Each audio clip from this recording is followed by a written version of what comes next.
जय हिंद प्यारे साथियों, देवकुल एकेडमी पे मैं देव यादव आपका हार्दिक स्वागत करता हूं।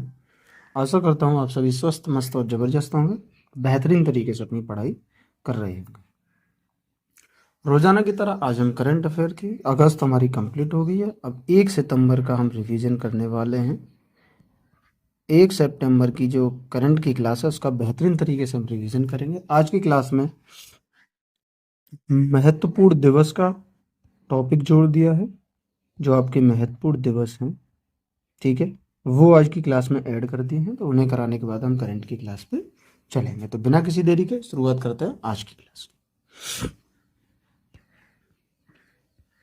आपसे पूछे, 1 अप्रैल को भारतीय रिजर्व बैंक की स्थापना दिवस मनाया जाता है, ठीक है, और 2 अप्रैल को आपका विश्व ऑटिज्म जागरूकता दिवस मनाया जाता है। वहीं बात करें 4 अप्रैल को नाटो की स्थापना दिवस 4 अप्रैल को मनाया जाता है, और 5 अप्रैल को राष्ट्रीय समुद्री दिवस मनाया। वहीं 7 अप्रैल की आपसे बात करें तो विश्व स्वास्थ्य दिवस आपका 7 अप्रैल को मनाया जाता है, और 10 अप्रैल को विश्व होम्योपैथी दिवस मनाया जाता है। 11 अप्रैल की बात करें तो राष्ट्रीय सुरक्षा मातृत्व दिवस या ज्योतिबा फूले की जयंती, ये दोनों 11 अप्रैल को ही मनाए जाते हैं। अगले की बात करें, 13 अप्रैल को आपको जलियांवाला बाग हत्याकांड दिवस मनाया जाता है, जो 13 अप्रैल 1919 को अमृतसर में एक जलियांवाला बाग था, वहां पे यह कांड हुआ था। बात करें 14 अप्रैल की तो डॉक्टर भीमराव अंबेडकर की जयंती 14 अप्रैल को मनाई जाती है, और 17 अप्रैल को आपका विश्व हीमोफीलिया दिवस 17 अप्रैल को मनाया जाता है। 18 अप्रैल की आपसे बात करें तो विश्व धरोहर दिवस 18 अप्रैल को मनाया जाता है, और वहीं 21 अप्रैल को सिविल सेवा दिवस मनाया जाता है। 21 अप्रैल को आपका सिविल सेवा दिवस मनाया जाता है। 22 अप्रैल को पृथ्वी दिवस मनाया जाता है, ये भी याद रखना है। बात करें आपसे 23 अप्रैल की तो विश्व पुस्तक एवं कॉपीराइट दिवस 23 अप्रैल को, या इंग्लिश लैंग्वेज डे जो दिवस है वो भी आपका 23 अप्रैल को ही मनाया जाता है। 24 अप्रैल को राष्ट्रीय पंचायती राज दिवस मनाया जाता है, और 25 अप्रैल को विश्व मलेरिया दिवस मनाया जाता है। वहीं 26 अप्रैल की बात करें तो विश्व बौद्धिक संपदा दिवस 26 अप्रैल को मनाया जाता है। 28 अप्रैल को आपका विश्व कार्यस्थल सुरक्षा और स्वास्थ्य दिवस 28 अप्रैल को मनाया जाता है, और 30 अप्रैल को अंतर्राष्ट्रीय जैज दिवस आपका 30 अप्रैल को मनाया जाता है। अगले की बात करें, 1 मई को अंतर्राष्ट्रीय मजदूर दिवस 1 मई को मनाया जाता है, ये आपके लिए महत्वपूर्ण है। और वहीं 3 मई की बात करें तो विश्व प्रेस स्वतंत्रता दिवस आपका 3 मई को मनाया जाता है, ये भी इम्पोर्टेंट है। 4 मई की बात करें, अंतर्राष्ट्रीय अग्निशमन सेवा दिवस 4 मई को मनाया जाता है। 7 मई को आपका विश्व हास्य दिवस मनाया जाता है, यानी मई के पहले रविवार को मनाया जाता है। तारीख फिक्स नहीं है, लेकिन मई माह का जो पहला रविवार पड़ता है उस तारीख को विश्व हास्य दिवस मनाया जाता है। 8 मई की बात करें तो रेड क्रॉस दिवस 8 मई को मनाया जाता है, और वहीं 11 मई की बात करें तो राष्ट्रीय प्रौद्योगिकी दिवस आपका 11 मई को मनाते हैं। 12 मई को अंतर्राष्ट्रीय नर्स दिवस मनाया जाता है, प्रश्न महत्वपूर्ण है। और 15 मई को अंतर्राष्ट्रीय परिवार दिवस मनाया जाता है। बात करें 17 मई की तो विश्व दूरसंचार और सूचना समाज दिवस 17 मई को। 21 मई को राष्ट्रीय आतंकवाद विरोधी दिवस मनाया जाता है, और 22 मई को अंतर्राष्ट्रीय जैव विविधता दिवस मनाया जाता है। बात करें 31 मई की तो विश्व तंबाकू निषेध दिवस आपका 31 मई को मनाया जाता है। अगले पे चले, 1 जून को आपका विश्व दुग्ध दिवस मनाया जाता है, ये भी महत्वपूर्ण है। और 3 जून को विश्व साइकिल दिवस मनाया जाता है। 4 जून की आपसे बात करें तो अंतर्राष्ट्रीय मासूम बच्चों के आक्रामकता के शिकार होने का दिन 4 जून को मनाया जाता है। 5 जून को विश्व पर्यावरण दिवस मनाया जाता है, ये महत्वपूर्ण प्रश्न है, बार बार पूछा गया है। बात करें 7 जून की तो विश्व खाद्य सुरक्षा दिवस आपका 7 जून को मनाया जाता है, इसे भी इम्पोर्टेंट है। 8 जून की बात करें तो विश्व महासागर दिवस भी 8 जून को मनाया जाता है, ये भी महत्वपूर्ण प्रश्न है। तो विश्व महासागर दिवस कब मनाया जाता है? तो विश्व महासागर दिवस 8 जून को मनाया जाता है। 12 जून को आपका विश्व बाल श्रम निषेध दिवस मनाया जाता है। और 13 जून की बात करें तो अंतर्राष्ट्रीय एल्बिनिज्म जागरूकता दिवस 13 जून को मनाया जाता है। 14 जून की बात करें तो विश्व रक्तदाता दिवस आपका 14 जून को मनाया जाता है। और 15 जून को आपका विश्व बुजुर्ग दुर्व्यवहार जागरूकता दिवस 15 जून को मनाया जाता है। बात करें आपसे 17 जून की तो विश्व मरुस्थलीकरण एवं सूखा रोकथाम दिवस आपका 17 जून को मनाया जाता है। और 18 जून को अंतर्राष्ट्रीय पिकनिक दिवस मनाया जाता है। जो दिवस आपके लिए 100% महत्वपूर्ण है उस पर मैं टिक करता चल रहा हूँ। बात करें 20 जून की तो विश्व शरणार्थी दिवस आपका 20 जून को मनाया जाता है। और 21 जून को अंतर्राष्ट्रीय योग दिवस मनाया जाता है। ये दोनों ही आपकी परीक्षा की दृष्टि से बहुत महत्वपूर्ण है। 21 जून की बात करें तो विश्व संगीत दिवस भी 21 जून को मनाया जाता है। और अंतर्राष्ट्रीय योग दिवस भी 21 जून को ही मनाया जाता है। 23 जून की बात करें तो संयुक्त राष्ट्र लोक सेवा दिवस 23 जून को मनाया जाता है। और वहीं 23 जून को अंतर्राष्ट्रीय ओलंपिक दिवस भी मनाया जाता है। तो ये भी आपको याद रखना है कि अंतर्राष्ट्रीय ओलंपिक दिवस कब मनाया जाता है, तो ये आपका 23 जून को मनाया जाता है। 26 जून की आपसे बात करें तो अंतर्राष्ट्रीय नशीली दवाओं के दुरुपयोग और तस्करी विरोधी दिवस 26 जून को। और 30 जून की आपसे बात करें तो अंतर्राष्ट्रीय क्षुद्र ग्रह दिवस आपका 30 जून को मनाया जाता है। ये थी हमारी महत्वपूर्ण क्लास जिसमें हमने ये गायत्री मंत्र के तौर पे महत्वपूर्ण दिवस का पढ़ते हैं। अब चलते हैं हम अपनी करंट की क्लास की। उससे पहले आप लोगों का ये एक सवाल रहता था कि सर पीडीएफ कहाँ मिलेगी। पीडीएफ तो पीडीएफ के लिए मैंने ये छोटा कर दूं थोड़ा, हाँ, इस क्यूआर को आप स्कैन कर लेना। इस क्यूआर को जब आप स्कैन करेंगे तो आप सीधा टेलीग्राम चैनल पे पहुंच जाएंगे, उसे आप ज्वाइन कर ले। वहाँ पे डेली इसकी पीडीएफ क्लास के 2-3 घंटे बाद पीडीएफ आ जाती है, ठीक है, जिससे कि आप नोट्स बनाने की ज़रूरत नहीं है और आप अपना रिवीजन उस पीडीएफ के माध्यम से कर सकते हैं। चलिए आज की क्लास पे, भारत थाईलैंड के बीच संयुक्त सैन्य अभ्यास मैत्री का 14वां संस्करण कहाँ प्रारंभ होगा। तो ये मैत्री का 14वां जो संस्करण है वो आपका मेघालय में शुरू होने वाला है। मेघालय में शुरू होगा मैत्री का 14वां संस्करण। आगे आपसे बात करें कि थाईलैंड की कैपिटल कौन सी है, तो वो बैंकॉक थाईलैंड की कैपिटल है, ये आपको याद रखना है। वहीं आपसे पूछे सफ़ेद हाथियों का देश, तो सफ़ेद हाथियों का देश आपका थाईलैंड है, ठीक है। सफ़ेद हाथियों का देश क्या है, सफ़ेद हाथियों का देश आपका, ठीक है। तो अब आगे बात करें कि 33वां संतोष ट्रॉफी विजेता, तो वो तुम्हारा बंगाल है। और वहीं आपसे अगर पूछे कि इसरो किस रॉकेट से अपना 100वां मिशन लॉन्च किया है इसरो ने, तो ये इसरो ने GSLV F-15 से अपना 100वां मिशन लॉन्च किया है। क्लियर है, ठीक है। मैत्री की बात करें तो ये याद रखना कि जो संयुक्त सैन्य अभ्यास आपका मैत्री है, ये मैत्री आपका इंडिया और थाईलैंड के बीच में आयोजित होता है। मैत्री अभ्यास इंडिया और थाईलैंड के बीच में। अगर आपसे मित्र शक्ति अभ्यास पूछ ले, मित्र शक्ति अभ्यास अगर आपसे पूछ ले, तो मित्र शक्ति अभ्यास आपका इंडिया और श्रीलंका के बीच में आयोजित होता है। मित्र शक्ति अभ्यास इंडिया और श्रीलंका के बीच में। क्लियर है, आगे चलें। हाल ही में एससीओ शिखर सम्मेलन 2025 का आयोजन कहाँ हुआ है, तो इसका आयोजन जो आपका है वो तियानजिन चीन में इसका आयोजन किया गया है। बात करें इसकी थीम की, तो इसकी जो थीम है संघाई भावना को कायम रखना और गतिशील एससीओ इसकी थीम रखी गई है। एससीओ का नवीनतम सदस्य आपसे पूछे तो बेलारूस एससीओ का नवीनतम सदस्य है। और इसका जो हेड क्वार्टर है वो बीजिंग चीन में स्थित है, एससीओ का हेड क्वार्टर। आपसे पूछे आसियान की बैठक के बारे में, तो ये वियंतिनी लाओस में हुई है आसियान की बैठक। फिर अगर पूछे कि COP 29 का आयोजन, तो ये वाकू अजरबैजान में COP 29 का आयोजन किया गया है। और COP 30 का जो आयोजन है वो आपका ब्राजील में किया गया है। वहीं खो खो विश्व कप 2025 का शुभंकर आपसे पूछे तो तारा और तेजस खो खो विश्व कप 2025 के शुभंकर हैं, तारा और तेजस। क्लियर है।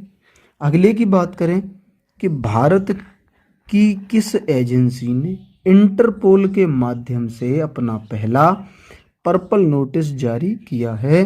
तो ये प्रवर्तन निदेशालय यानी ईडी ने अपना पहला पर्पल नोटिस जारी किया है। बात करें ईडी के गठन की, तो ईडी का गठन आपका 1956 में हुआ है और इसका जो हेडक्वार्टर है वो दिल्ली में स्थित है, ईडी का हेडक्वार्टर। अगला प्रश्न है कि ब्रिक्स गठबंधन का 10वां पूर्ण सदस्य, तो वो आपको याद रखना है कि इंडोनेशिया ब्रिक्स गठबंधन का 10वां पूर्ण सदस्य बना है। और इसरो का 11वां अध्यक्ष कौन बना है? तो वी नारायणन इसरो के 11वें अध्यक्ष बने हैं। आगे आपसे बात करें कि इंटरपोल ने लॉन्ड्रिंग संपत्तियों का पता लगाने के लिए पहली बार कौन सा नोटिस जारी किया है? तो पहली बार सिल्वर नोटिस जारी किया है इंटरपोल ने लॉन्ड्रिंग संपत्तियों का पता लगाने के लिए। विश्व ध्यान दिवस की आपसे बात करें तो विश्व ध्यान दिवस आपका 21 दिसंबर को विश्व ध्यान दिवस मनाया जाता है। ये आपको याद रखना है कि विश्व ध्यान दिवस कब मनाया जाता है, तो ये आपका 21 दिसंबर को मनाया जाता है। किस देश की यात्रा के दौरान पीएम मोदी को शुभ दारूमा गुड़िया भेंट की गई है? तो ये जापान की यात्रा पे गए थे, तब इन्हें ये गुड़िया भेंट की गई है। जापान के पीएम कौन है? जापान के पीएम है शिगेरू इशिबा। यही मोदी जी ने इनकी पत्नी को पश्मीना शॉल भेंट की है। जो पश्मीना शॉल है वो मोदी जी ने इनकी पत्नी को भेंट की है, शिगेरू इशिबा जी को। आगे इसमें आपसे बात करें सूर्योदय का देश अगर आपसे पूछे तो जापान को सूर्योदय का देश कहते हैं। या क्वेश्चन बन जाए कि सूर्य सबसे पहले सूर्य किस देश में उगता है या कहाँ उगता है, तो अब ये जापान याद रखेंगे। अच्छा, जापान की कैपिटल की आपसे बात करें, जापान की कैपिटल है टोक्यो। और जापान की मुद्रा अगर आपसे पूछे तो जापान की मुद्रा है आपकी येन। जापान की मुद्रा क्या है? येन है, ये आपको याद रखना है। अगले प्रश्न की आपसे बात करें राष्ट्रीय हल्दी बोर्ड का मुख्यालय, तो ये आपका निजामाबाद तेलंगाना में राष्ट्रीय हल्दी बोर्ड के मुख्यालय की आधारशिला रखी गई है। यूएसए के 47वें प्रेसिडेंट की बात करें तो यूएसए के 47वें प्रेसिडेंट आपके डोनाल्ड ट्रंप हैं। और 50वें वाइस प्रेसिडेंट की बात करें तो जेडी वेंस यूएसए के 50वें वाइस प्रेसिडेंट। वहीं आपसे अगर पूछे कि एसडीजी में भारत की रैंक के बारे में, तो 99वीं रैंक है भारत की एसडीजी में, ये आपको याद रखना है। और पहली बार भारत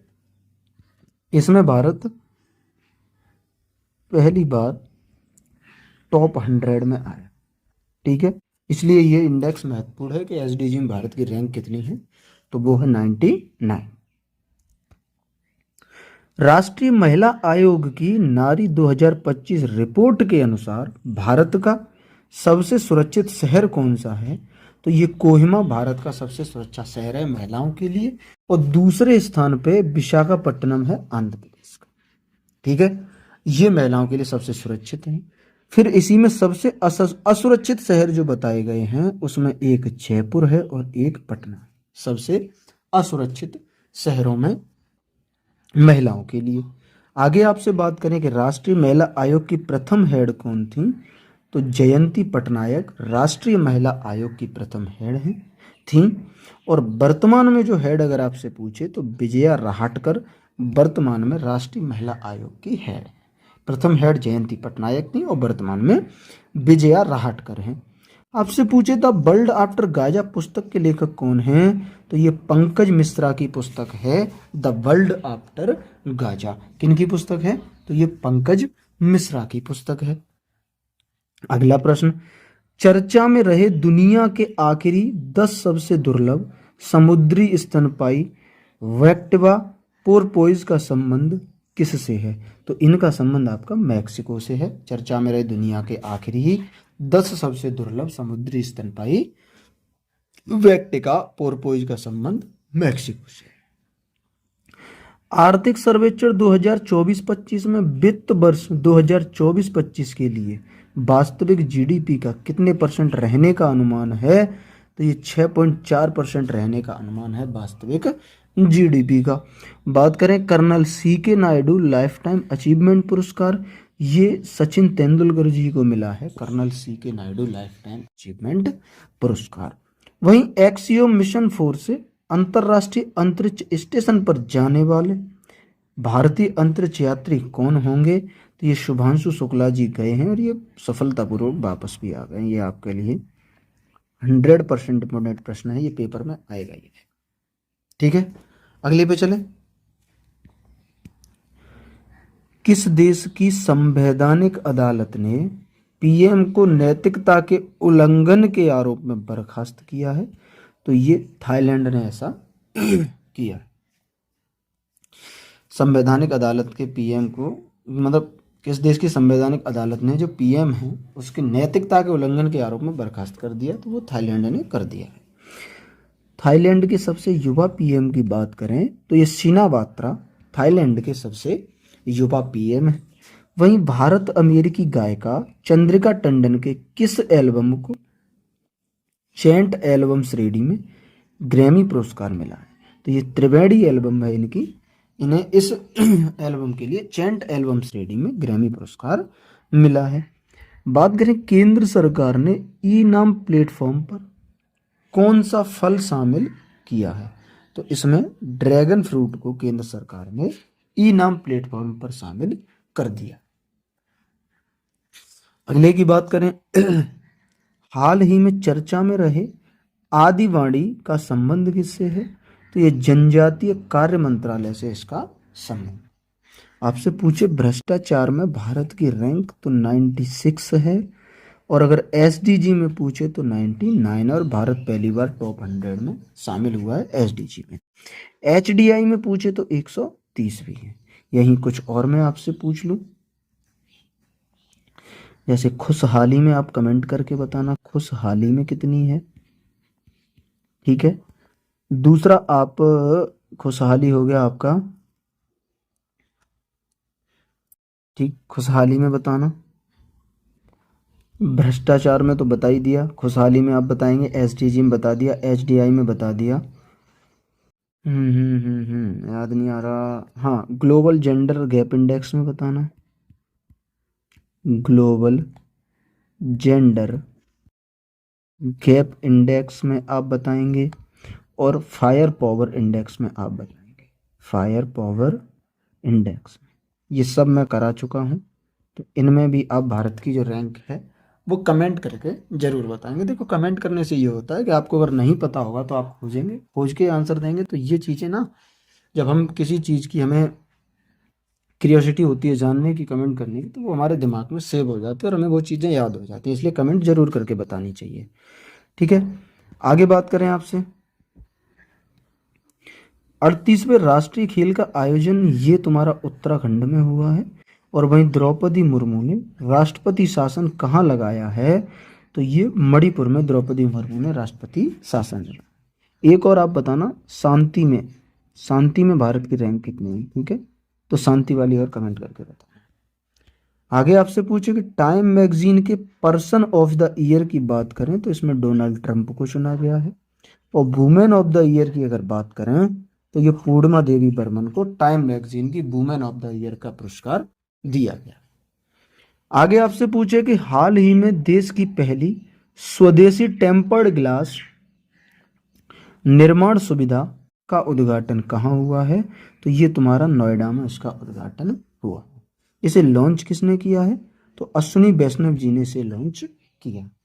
फिर आपसे पूछे भारत का पहला बायो बैंक कौन सा है? तो ये पद्मजा नायडू भारत का पहला बायो बैंक है। ठीक है, आगे पूछे कि भारत के 26वें मुख्य चुनाव आयुक्त, तो ये तुम्हारे ज्ञानेश कुमार भारत के 26वें मुख्य चुनाव आयुक्त बने हैं। और दिल्ली के वर्तमान सीएम की बात करें तो रेखा गुप्ता जी दिल्ली की वर्तमान सीएम बनी है। वहीं भारत का पहला संविधान संग्रहालय, तो ये तुम्हारा ओपी जिंदल यूनिवर्सिटी हरियाणा में भारत के पहले संविधान संग्रहालय का उद्घाटन किया गया है। अगले प्रश्न की बात करें कि अहमदाबाद में आयोजित 25वीं Commonwealth senior weight lifting championship की पदक तालिका में शीर्ष स्थान किसने हासिल किया है? तो ये शीर्ष स्थान भारत ने इसमें हासिल किया। क्लियर है? भारत ने जो इसमें टोटल पदक जीते 4 गोल्ड, 6 सिल्वर और 3 ब्रॉन्ज मेडल इसमें भारत ने जीते हैं। इसका जो होस्ट रहा है वो आपका अहमदाबाद इसका होस्ट रहा है, और ये वीर सावरकर स्पोर्ट कॉम्प्लेक्स जो है वहाँ इसका अहमदाबाद में वीर सावरकर स्पोर्ट्स कॉम्प्लेक्स में इसका आयोजन हुआ है। अच्छा, भारत ने एक इतिहास रचा है, भारत ने एक इतिहास रचा है 50 गोल्ड जीतकर। किसमें? तो वो ये एशियाई शूटिंग चैंपियनशिप में भारत ने इतिहास रच दिया है। भारत ने 50 गोल्ड जीते हैं और इसका जो आयोजन है वो कजाकिस्तान में हुआ था। तो ये भी आपको याद रखना है। आपसे पूछे देश का पहला अंडर वाटर म्यूजियम, तो ये तुम्हारा महाराष्ट्र में देश का पहला अंडर वाटर म्यूजियम का उद्घाटन किया गया है महाराष्ट्र में। ठीक है, ये थी हमारी आज की क्लास। उम्मीद करते हैं क्लास आपको बेहतर तरीके से समझ आई होगी। अगर क्लास पसंद आई हो तो क्लास को लाइक करें, वीडियो को ज़्यादा से ज़्यादा लोगों तक शेयर करें और चैनल को सब्सक्राइब जरूर करें ताकि आगे आने वाली अपडेट आपको सबसे पहले मिल सके। इसी के साथ आज की क्लास को यहीं विराम देंगे, और आपको अगर मंथली पीडीएफ जो A4 साइज में प्रिंट के लिए चाहिए, A4 साइज में प्रिंट के लिए अगर चाहिए, ठीक है, तो पिछले जैसे है मेरे पास सब मार्च, अप्रैल, मई, जून, जुलाई, अगस्त, सितंबर सब हैं, लेकिन जुलाई और अगस्त वाली अगर किसी को चाहिए, पुरानी वाली मैं पहले दे चुका हूँ जुलाई से पहले तक की, अगर वो भी चाहिए तो वो भी मिल जाएंगी। और जुलाई और अगस्त की चाहिए अगर A4 साइज में, फ्री में पीडीएफ तो मैं देता ही हूँ, लेकिन A4 साइज में अगर प्रिंट कराने के लिए चाहिए, ठीक है, तो उसके लिए आप इस नंबर पे संपर्क कर सकते हैं। ठीक है, ये नंबर है, इस पर व्हाट्सअप मैसेज करके आप संपर्क करें, तो उसकी कितनी प्राइस रखी है क्या है वो मैं आपको वहाँ पे बता दूँगा, और आप वहाँ से आराम से वो पीडीएफ ले सकते हैं। ठीक है, तो आज की क्लास यहीं तक है, मिलेंगे अगली क्लास में, तब तक के लिए नमस्ते, नमस्कार, जय हिंद, वंदे मातरम।